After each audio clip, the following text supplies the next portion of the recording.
Okay, it is. Oh, I thought you cut out then immediately. It is Saturday the 31st of October, which means it's Halloween. 10 to 1 for me and 10 to 12 for James. And it's the PP podcast once again. Yeah, real in the middle of the day, real spooky time for Oh, yeah. this Halloween episode. Oh, shit. Yeah, Impromptu. we could shit, we should have done some.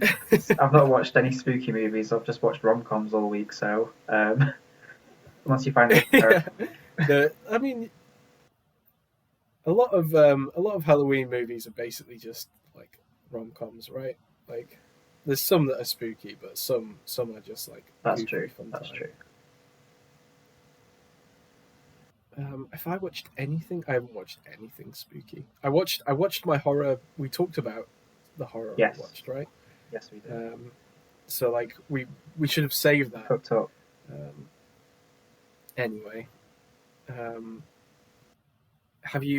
what have you watched? What rom-coms have you? I've watched. So, I watched a trilogy in literally the space of 4 hours, and it's by the guy that did Boyhood, which I've not watched, but there's that dude if you know him. And I won't speak too much about them because not too much to say. To be fair, there's another film I'd rather talk about, but they're called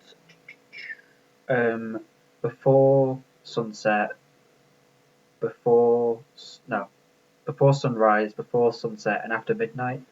And it's basically the first movie's about an American guy on a train and a French girl moves carriages because there's a German couple arguing, and they get chatting, and the train's stopping off in Vienna because that's where his plane home is going from, and it's all about them spending one night together in Vienna, and that's what it's going to be.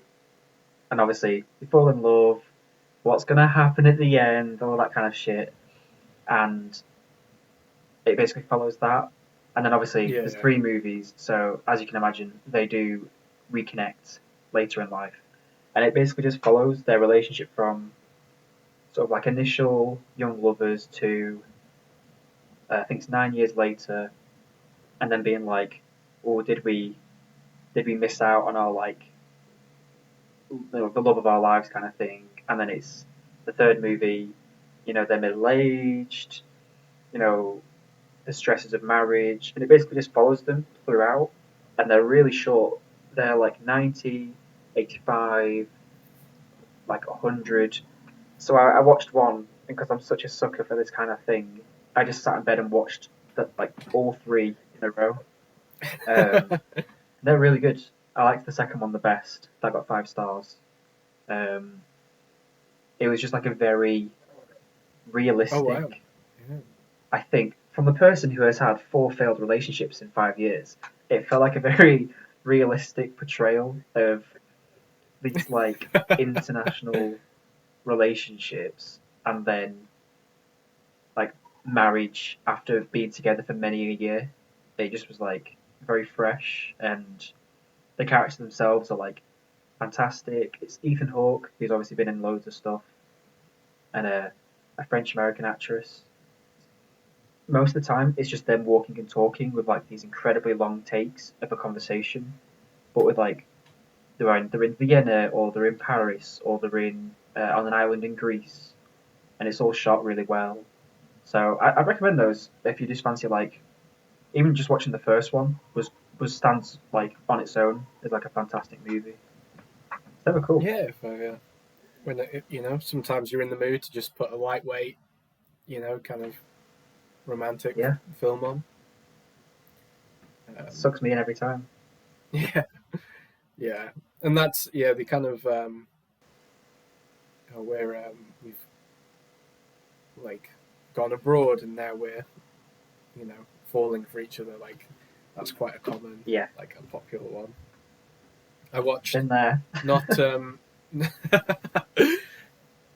no, not recently, but I watched the one called Avanti, which is from I can't remember. I think it's from the 50s or 60s. But it's Jack Lemmon, who I quite like. I've seen quite a few of his films.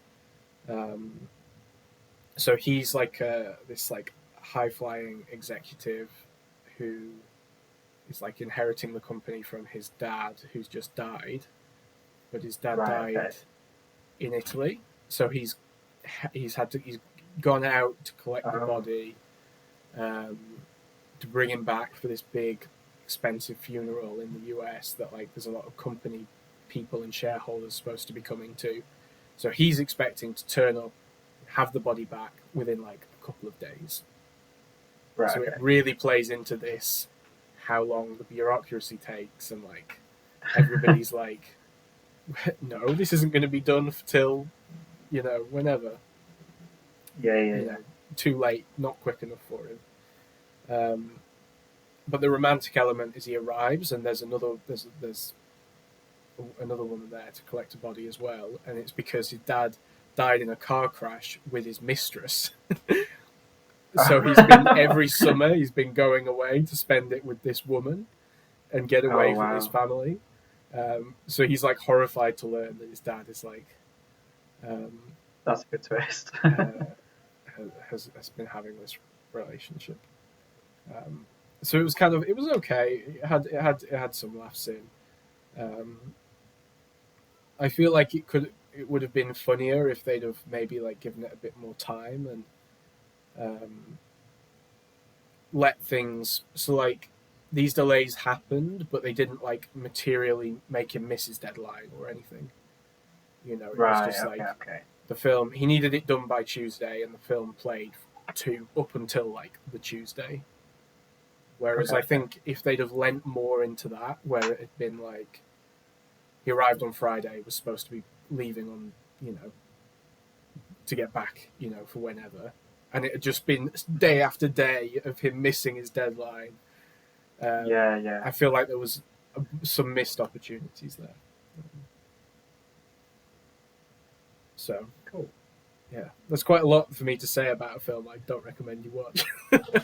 But it is kind of a lightweight rom-com if you fancy killing like 2 hours. That's pretty much me every time. I think one of my favourite kind of movies is the sort of 3 stars going on maybe 3.5 or 4 stars indie rom-com. Doesn't have to be a rom-com, just like 90-minute indie movie. And the one I'll keep going back every time.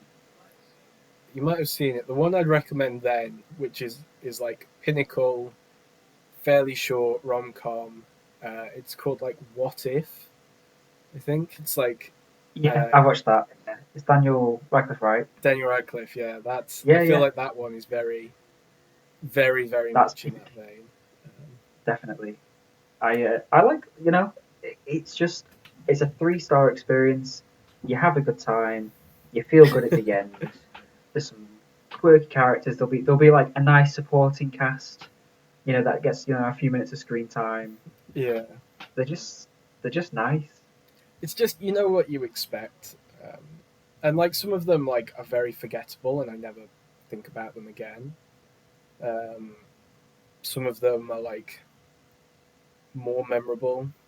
I quite liked Always Be My Maybe, if you've seen that. Oh, that's the I can't remember their names, but it's about the 2 Asian American people, right? Yeah. That one? Yeah. Yeah. That one's fairly solid. It had like a different spin on it. Yeah, that's one that I actually like I enjoyed. It wasn't just that I wanted to kill a bit of time. Like I actually enjoyed that one. That one was good. And then somewhere. Have you seen Man Up? That's another. With Simon. I think it's Simon Pegg. No. Man Up. That's and a woman whose name I don't know, but she's good in it. That's quite an interesting one where it doesn't really follow all the expected beats. But it is another one. Yeah, I'm probably gonna watch this. Rom-com. Yeah, it's like kill a bit of time. Bang on 3.2 stars. It's got Simon Pegg, Lake Bell, who's the lady, Rory Kinnear, who I know, Olivia Williams. She's like a British lady who was in Rushmore, which is that Wes Anderson movie that I liked. Um, yeah, it's got a good cast. It's 88 minutes long. Like, yeah, Just okay, I'll like, watch that. yeah, just that top length. And I also do like, Perfect. I am kind of a bit of a sucker for films set in England. Yeah, yeah, I I like it just, now and then. you do, it's just one of those things, isn't it? That a film that is a bit closer to home, you can just relate to a bit more. Yeah, I don't know. Like, if I'm watching a film set in America, I get nothing out of the scenery or the feel, or, yeah, it's just, it feels like Hollywood. It feels like watching a film. Whereas films set in, like, small towns in the UK or set in the north of England um, has yeah, that little definitely. bit extra sort of element of familiarity. And Yeah, so I do tend to quite like it when something like that comes out, kind of small, low I think, budget.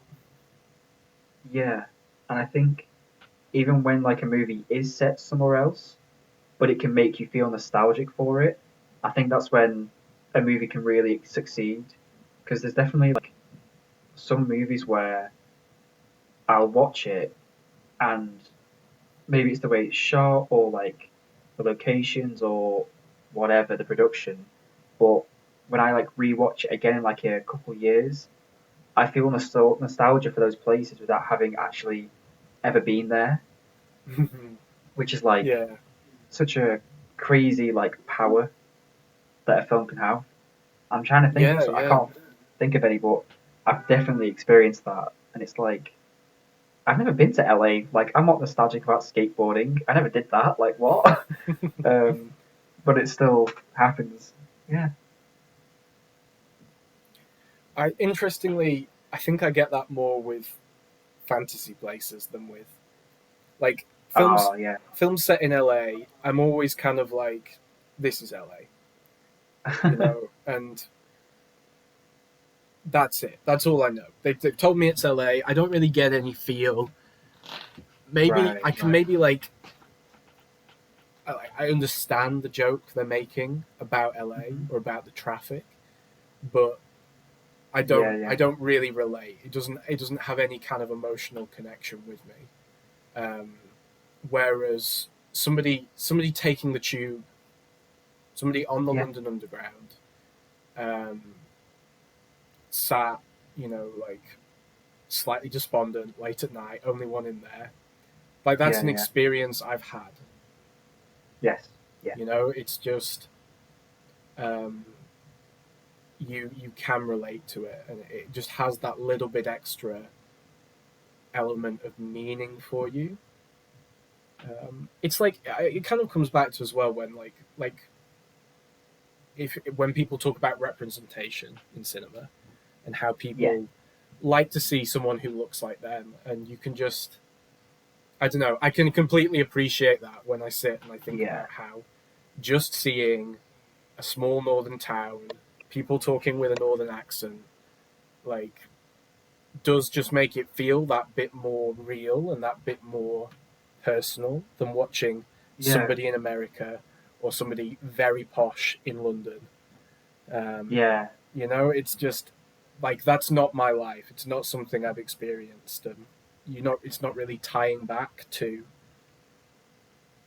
a Yeah. memory. I know what you mean. I definitely relate, but I definitely feel the same in terms of the. It's set in London and it's Love Actually and Yeah. what's the guy? Who's the guy from Love Actually? The main dude. I always forget his name. Um, fuck. Not Colin Firth. Yeah. Hugh The other one. Hugh Grant. Hugh Grant. You thinking of? Like the amount of fucking movies from like the 90s or early noughties that have Hugh Grant as like some wealthy Londoner having a London romance, and I'm like, that is absolutely fuck all for me. That's just not Yeah, yeah. interesting in any way. Whereas if you like have, I find, you have a film about somebody feeling out of place in London, then sure, and then you relate. It's not unique to London either. Like you could tell that story with somebody moving to Tokyo and feeling very out of place in a big city. And well, that's lost in translation, right? Yeah, I kind of, I guess I more meant like somebody Like Japanese. Fully moving. Right. Like where it's like not my background at all. It's somebody from another country, a town in another country, moving to a city in another country. But you can probably relate, and there's similar themes. Like, so I guess it's not always about it being a place near to you. Like, I suppose they can tell the same story. Yeah. But there is some things that are like very specific to the place. New York will have a different feel to London, to Tokyo, and little pieces of it will match or not match your own experience. Yeah. This was rom-coms. Yeah. We were literally talking about lightweight, goofy rom-coms to kill a bit of time, and we got into kind of went off relatability and universal human experiences. Yeah, but that's one of the things, isn't it, where you really feel something watching a film, and that's I think that's the best, most memorable bits of cinema. So I can kind of see why you kind of gravitate towards talking about that. I watched those three. They were kind of the main ones. What did you watch this week? Did you watch anything? So I haven't watched that much this week, actually, but I did watch a film I know you've seen. I watched Boy. Fuck yeah, dude. Absolutely. And the original. Thank God. Nice. Yeah, so that was... I watched that last night, actually. What do you think? Yeah. That movie was something. Yeah, well. So, I mean, I guess first off, I'll say you can really tell it really is a crafted film. There's certain shots, like the scene in the corridor. Yes. Where it's filmed, this kind of cutaway wall. Mm-hmm. It's like you're watching a Street Fighter video game almost, but really structured, so you see this scene, see this fight. Lots of scenes like that when it was really brilliant. Quite confusing at times. Yes. I wouldn't say the plot itself, certainly once you get to the end, is difficult, but so I was like trying to read the subtitles and like focus on details in the frame and make sense of what was going on was taxing my brain a little bit. I think at least for maybe the first half, when he gets out of the prison, and obviously it's been 14 or 20 years or whatever, and you're meant to feel the same confusion and like what the fuck is happening, and you don't really know what's going on, and then you get more and more of the puzzles and the pieces, and then you get to the final puzzle, which is a bit of a which is the big twist that everyone talks about, and you're like, this film is messed up. Pretty messed up. Yeah. I mean, I suppose it starts with imprisoning a man in a single room for 15 years. So I guess it didn't start off that. Like it starts off there's a scene with him cutting his wrists and they're drugging him every evening to come in and change things and manipulate his experience. So it didn't start off happy fun times. It's a very Korean movie. That's what I would say. Okay. It's very... I haven't seen enough Korean film to really... They're basically very depressing. I've seen this and Parasite. Yeah. Really. I mean, the end of Parasite is like heart, like you've been punched in the heart at the end of that fucking movie. When, you know, he's been dreaming that he's got money and he's bought the house that his dad's been hiding in for all these years, and then it cuts away to him in the shitty apartment, freezing outside and stuff. Yeah, a lot of... Don't get me wrong, they have their like rom-coms and their K-dramas that are all fluffy and lovely, but there's a lot of directors in Korean cinema that are like, we're going to tell you a hard story and it's going to be very dark and lots of bad things are going to happen, and that's very like... happens a lot. Yeah. Those are the films I tend to like. I have to say, in like I don't often just put them on. You know, like we talked about the rom-coms where it's like you just throw it on. You know, those are like very go-to. But I feel like the films that really stick with me and make me think are often have that undercurrent of a darker theme or a bit more. There's just a bit more to it, right? You get something outside your usual experience, and I mean, like Parasite, just like all the themes running through that, and that's a truly excellent film. Like Old Boy, I liked, but I liked it. I enjoyed it. Not suddenly shot to the top of my top 10, but Parasite. When I first sort of filled that in on Letterboxd, I put it in as like 4 stars, and just the other day I was like, why? Why did I not give this film 5 stars? You know, like it's funny. It's unlike anything I've seen. It's upsetting. It's horrifying. It deals with issues of classism and wealth disparity. Literally, that's what was wrong with that movie. Whereas Old Boy, what was wrong with it? You know, I can say it's not a perfect movie for sure. Yeah, and I feel like some of it has like it obviously has the real shock factor, and has some really like grotesque things, and it's like evoking like I did a bit of reading and like all the like Oedipus, the the kind of Greek mythology element. So like it was interesting, and I wouldn't say it was kind of I don't think it would be fair to say like shock for shock's sake or anything like that. You know, it obviously was, it had a story to tell, but it didn't like. I don't think it had more to give looking back. If that, like it shocked me, and I had that experience from watching it, and maybe a second watch you get something. Whereas I think Parasite, exactly so. The more you think about it, the more there is. I mean, Old Boy's a shocking, violent, dark revenge thriller. How many revenge thrillers have we had since humans existed?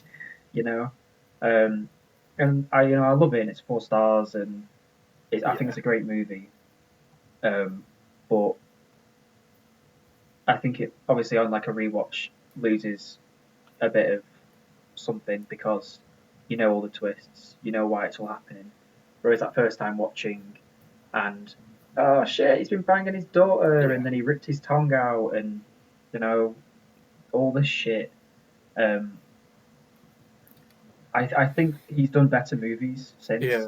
So the guy's called Park Chan-wook, and he did 2 other movies that I'd say you should watch. One of them's called Joint Security Area, which is all about two outposts on the North Korean South Korean border, obviously manned by South Korean troops, two South Korean guys, and two North Korean guys, and it's about how they become friends by accident and all the things that happen. And at the same time, it's like you've sold it. And it's you know what? I now want to see it. it's intense. It's dark at the same time. Yeah. It's got a lot of everything, and it's a movie that I laughed my fucking head off at, and then half an hour later I was literally like, okay, fucking hell. So that one's fantastic, and then the other one is called The Handmaiden, which I think is on Netflix, and that's again amazing. It's a bit of a long. I think it's like maybe 2 hours, maybe a bit more. But it's all about the Japanese occupation. That's not ever so. Yeah, it's not so short. But that's kind of average. And I actually want to say nothing about it, other than I'll say it's amazing. And there's lots of what do you call it? Like almost like softcore porn, but almost reaching porn level scenes in it that are decent. A bit of shirt pulling around my neck, but the story, the acting, the costumes, the production, it's probably like it's just so good to look to watch. So I'd say those two, definitely worth it, from the same dude. Cool. I will. Yeah, I like to. I do like to have a bit of variety in the films I watch, and having only seen a couple of Korean films, I'm quite keen to. They know that shit. Watch a few more. Because I've seen quite a few films, like quite a few French films, and I've got a few on my watch list. I've seen, obviously Japanese and American and British film. So yeah, I'd be quite keen to expand beyond that a little bit. I've only seen like one German film, so maybe some German films are kind of on my to watch, and I feel like at some point I should watch some Indian cinema. That feels like that must be a rabbit hole. That feels like a rabbit hole. Just like looking in from the outside, I feel like you can't dip your toe to Indian cinema. I have no idea. It just seems you'd have to commit quite a few hours, I reckon. Yeah. But for now, I've got some Korean films. Good ass movies. So. Some shit ones as well. Don't get me wrong, but I'm trying to remember what the shit one was called. Oh yeah, I mean it's same. It's called something ridiculous like I can't Sex, Money, Power or something stupid. I can't remember what it was called now. We had to watch it for. It was the week where it was all about wealth disparity and class. So Parasite, it's not like a new discussion, but it's done the best version of it. And it was all about this bodyguard who worked for one of the richest families in Seoul, and it was I think it was called Sex and Money, Korean movie, and it was honestly one of the fucking weirdest. The taste. Okay, there it is. I found it. So it's called. I think it was this one. Yeah. So it was called The Taste of Money, which is a South Korean erotic thriller film about a conglomerate's owning family, and it is fucking crap. Absolute trash. Which is really weird because he did one called The Housemaid, which is a remake of a 50s golden Korean movie, and this one was absolutely just the worst. And the lecturer thought we'd all really enjoy it because it was so bombastic, but it just goes it's so long and it just drags out for so long. I honestly forgot how much I hated this movie. Jesus. But yeah, at one point the bodyguard shags the grandma of the family in some weird display, I think on her side, display of domination or something. It's weird. I don't even know if I've starred anything on Thingamabob. Let's have a look. I've not. That shit gets a 1 star. It's a crap movie. There we go. Done. Oh my god. Jesus. Lord. Wow. that was a bit of a rant at the end. We talked about a bunch of films, which I wasn't sure if we would because I hadn't got around to watching much, but Indeed. Yeah, we had a few things to say. It turned out. Righty ho. Well, I think that's we are calling it here so for this week. We'll see you all next time, and we'll talk about. I've not done any editing, so I've no idea where we're up to, but that's just the way life is. Cool. Bye, everyone.